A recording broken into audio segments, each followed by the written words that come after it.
first-team offense is doing so far. And we've seen Roy Williams do that plenty of times with the Tar Heels, but the second string immediately gives up a three-pointer to Paige Toller. Foul on Unique Best. That's her first that last go-around here, and it's, again, a 6-point game now. It's now 10-6, a 4-point game is what I was trying to say. 6 points are scored down for South is what I meant. Sharp. Literally letting him get back in it. Peyton Sharp going for a three. Jumper, no good. Fade away. Give it back now to South, and they're going to get the rebound led by McDonald. McDonald back to the baseline. Sets up. Looking for three. Under there. Juking jive in the Paige Toller. Back inside to McDonald. She's under the basket now. The Brown at the bank. Under the basket to the rim. Looking to shoot. Turns it over. And they're going to turn it over to South. It's Comets ball. Yep, her foot was on the line. But this is an opportunity for the Trojans to pounce right here with the whole starting lineup out of the game for the Comets. But right now, other than that three by Toller, they're not doing much right now. 10-6. It is a 4-point game. Clayton out in front by South by 4. 10-6 on CRN. Sharp inside looking for Clement. Looking for Stewart. Back to Sharp. A 3 points taken over the rim. It's a bang. Oh, wow. Turns it over Mackenzie Henninger. You don't normally see her do shots like that. Just a bit outside.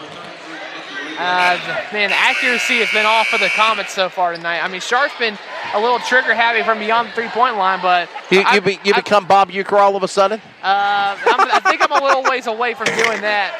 But going back to Sharp, she's tried 2 3-pointers tonight, and I've noticed her form has been really off with both attempts. A shot made for 3. It's no good. Henninger gets the rebound for the Comets. Attempt made by 23 of McDonald. But the good thing about Sharp is that she's a freshman, like you said. She's learning. Yep. And she's getting an opportunity to run the offense, which Henninger's currently doing right now. So she'll learn, and she'll become a better player, but that was another costly mistake by the Comets, a traveling call on Clement. 4:18 remaining here in the second period. First half of play. 10-6, 4-point lead. Comets in front of South Johnston. And a shot for 3. Off the rim. It's no good. Attempt trying to be made by Nikki Lee. We've got a whistle, and I think it's out of bounds. They're going to give it back to South. Last touch by Clayton, so it will be South Johnston ball. Inbounds, led by 23 McDonald. McDonald sets it up again. Now goes to 21 of Blackman. Clayton Blackman under the basket. Looking for the shot. No good. Going to rebound back to the Comets. Back up court. Shirley Moses back to Ansley Stewart. Stewart's there. 3 ladies stacked against the run. Turnover by Clayton. South gets it back. Looked like Shirley Moses was trying to fake him out right there, but they didn't. Woo! And Moses just took a bad spill here on the No, that was 30. That was Stewart. That was Stewart that took a bad spill. She went for a slide like she was in a dirt track. Well, gets the rebound on her own. Bird is there. Turn it around, give it to Blackman. And that they're going to credit that basket to Creech, and just like that, it's a 2-point game for the Comets. That was Blackman that just scored that basket. Oh, it was Blackman. Okay, so number Blackman 22, Blackman. Clayton Blackman is the one that just got that basket. It's 10-8. Their Comets are only leading by 2 now. Blackman is another player that hasn't seen much playing time this year so far, but when she has played, she's been a really good rebounder, averaging 5.3 rebounds per game. So they definitely need her to have a big night. And, Marlon Lee's taking out the whole lineup again. They're all coming out, and here comes first string back in. Well, everyone. Dariana Howard, Kaija Washington, Alexa Watkins, Mackenzie Henninger, Eves, they're all in. Well, Henninger was about to come out. She came back in, but there goes Eves with the layup. No. And, Spartans are going to have a chance to either tie or take the lead right here, Wesley. This is an opportunity that they can pounce on for it. It's rival basketball. This is what I was telling you about during the pregame show. But he turns it over, and it'll be Comets ball. I was about to say the problem is the Comets have their starting 5 back in now, so it's going to be a lot tougher for South Johnston to try and get something done here. Eves to Washington. 3 minutes remain in the first period, or the first half of play. Henninger to Washington. Goes to the baseline. Stops. Resets. They are stacked against the run any way you look at it. Every which way. Henninger going for 3 off the rim, and it's no good. Give the rebound back down to the Comets, though, and the referee had a turn to keep getting hit in the face. So did the photographers on the sidelines. They're going to turn it over, give it back to the Comets ball. Like Neo from the Matrix there, just dodged it just in time for a Grace's face. Watkins to Howard to Eves. Lost it. Turnover. Trojans ball. A lot of mistakes from the Comets tonight, but a lot of mistakes from the Trojans, too. really just a sloppy game of basketball so far, as Howard will come out of the game and Best will come in. Cold, rainy night in January. The final day of January to be exact. It is 33 degrees. It is rainy. It is frigid. And it is hot inside Jeff Adams Arena, the home of the Clayton Comets, as they take on the rival in the Greater News 3A South Johnston. Trojans shot for three. I'm glad they didn't call a foul on that, because that could have been a foul there, as Kaylee Creech was going for a three-point shot, looking to turn it over. They find it on the ground, and they call a jump ball. Comets ball. Yep. That'll be Comets ball. And, Blackman looked like she had a really good look at the basket there. So maybe the Trojans are starting to settle into the rhythm a little bit. They actually said it's Trojans ball. Jump ball is Trojans ball.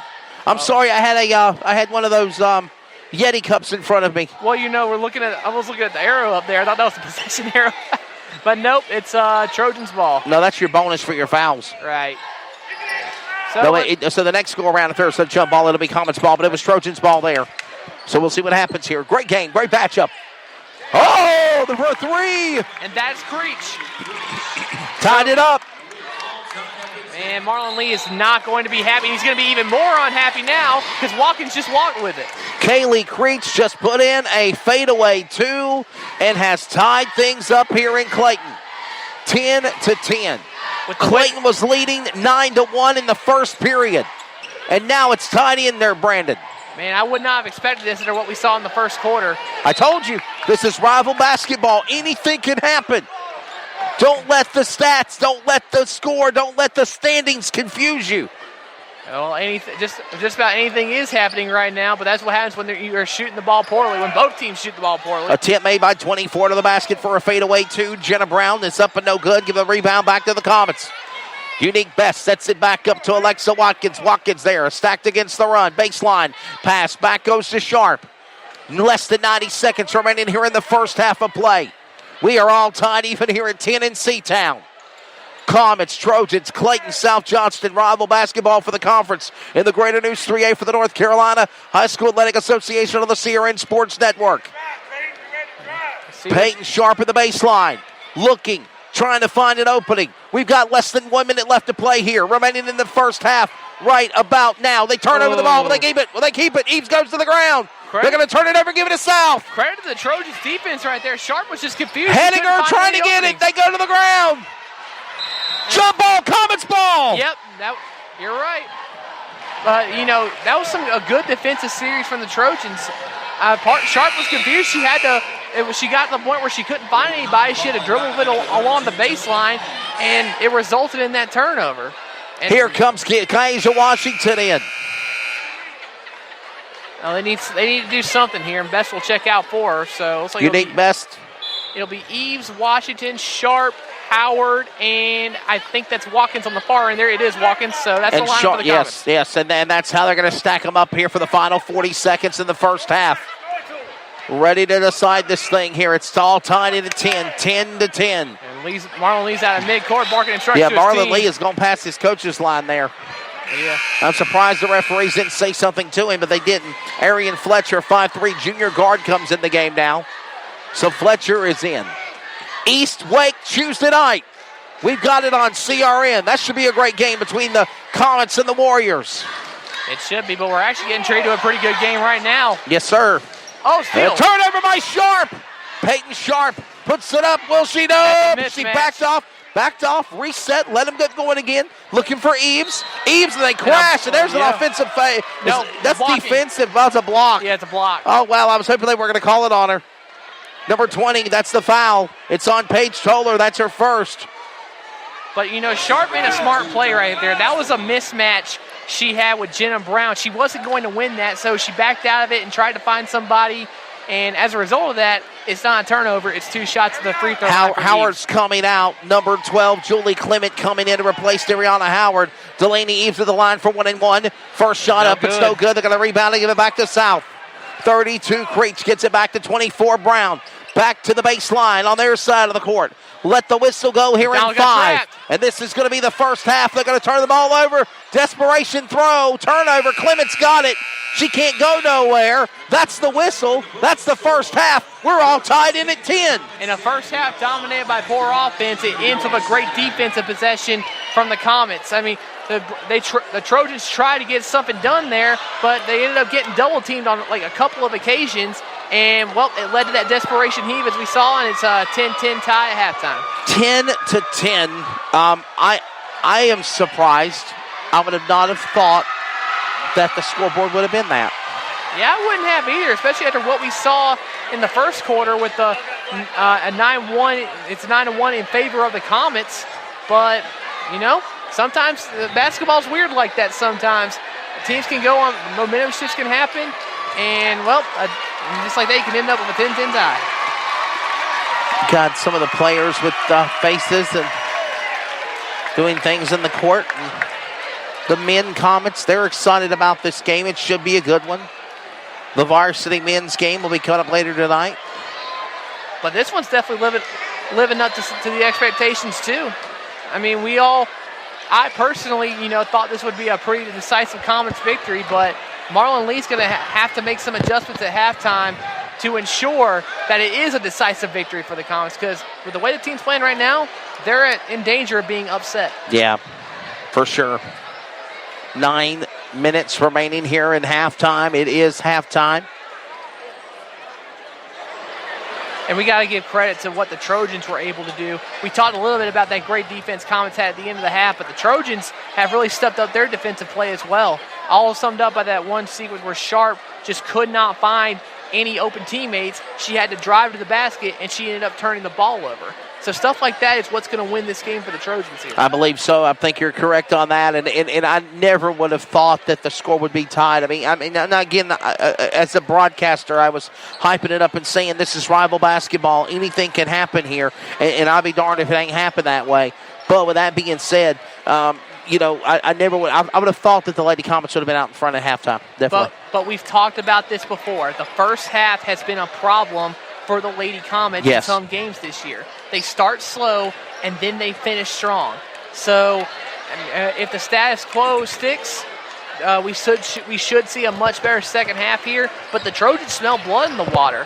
They could very easily continue what they were doing in the first half, and they could pull off what would be a huge upset for them and hurt the Clayton Comets and turn a postseason position.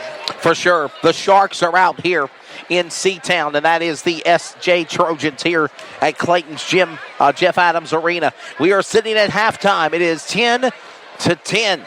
Tomorrow night, history will be made with a new era in CRN Sports Network coverage of professional basketball in the Triangle. We are looking forward to the Raleigh Firebirds 2020 basketball season, their quest in the national for a national championship in the Basketball League conference, and it should be a great game tomorrow night. We will travel to Indianapolis, Indiana, as we will be in Indiana to see the Indy Express host the Raleigh Firebirds, and then Sunday, that's Saturday night at 7 p.m. Eastern, Sunday at 3 Eastern, 2 Central, because we're going to be in the Central Time Zone. Owensboro, Kentucky. The Owensboro Thoroughbreds host the Raleigh Firebirds, and we will have coverage on the new flagship network of the Raleigh Firebirds, Triangle Professional Basketball on the CRN Sports Network. Brandon White. And for those who tuned in to us on Sunday, we sat down. By the way, great job you guys did. Thank you very much. Thank you very much. And we had a chance to talk to many of the Firebirds players, the coaching staff too. And I have to say, this is a very smart group of players that are on the Firebirds right now. They've traveled all around the world. I mean, you just name any country on the map, and at least one of them has played there probably. Mexico, the Africa was brought up too. Luxembourg was brought up as well. Germany, yeah. Ireland. Yeah. So those are a group of globetrotters right there. And having all those different styles at your disposal can lead to a really great basketball team if everyone knows how to incorporate those different styles into the offense and defense. So we want to thank the Raleigh Firebirds for bringing us on board. We're honored to cover their games, and we're looking forward to see how this season unfolds for them. Women's game just wrapped up for West Johnston and Triple S, and Triple S finally gets off of their losing streak, and they win 49-33. 49-33, West Johnston loses to the Triple S Spartans. So that allows Triple S to climb the ladder. And now in this proverbial game of Clayton and South Johnston, last reported 1-9. It is now 10-10 at the half as the varsity men, Comet players, are on the court shooting the ball, getting warmed up and fresh and ready to go